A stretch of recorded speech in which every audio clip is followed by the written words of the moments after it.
These five little letters are quietly deciding how fast or how slow your retirement money grows. And the truth is, picking the wrong mix could cost you tens of thousands of dollars over the next few decades.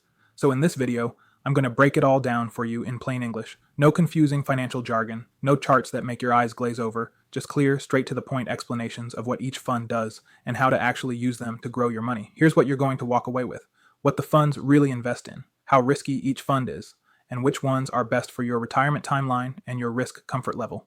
We'll even cover the L funds near the end, and I'll give you some sample allocations based on age and FIRE goals. So let's start with the fund everyone thinks is the safest, the G fund. The G fund is like wrapping your money in bubble wrap, but forgetting it needs to grow. Let's talk about the G fund, the one a lot of people default to because it feels safe, and it is.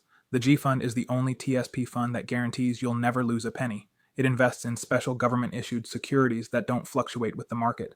It's backed by the US government, so your money is protected from market crashes, recessions, and volatility. Sounds perfect, right? Well, not quite. Because while the G fund protects your money, it doesn't really grow your money. Over the long term, its returns have hovered just above inflation. That means your money is technically growing, but your purchasing power, not by much. So who is the G fund good for? If you're within a few years of retirement and you need stability, this can be a smart place to reduce your risk. If you're already retired and making withdrawals, the G fund can act as a safe bucket for near-term income. And if you're super risk-averse and you just want a guaranteed return, even if it's small, this gives you peace of mind. But if you're in your 30s, 40s, or even early 50s and parking most of your money in the G fund, you're probably missing out on decades of compounding growth. Remember, playing it safe for too long can be one of the riskiest decisions you make with your retirement.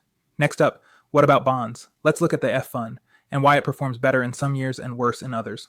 The F fund is like the middle child of the TSP, quiet, dependable, and often overlooked until the stock market crashes. Let's talk about the F fund. This is the fixed income investment fund, and it invests in a mix of US government, corporate, and mortgage-backed bonds.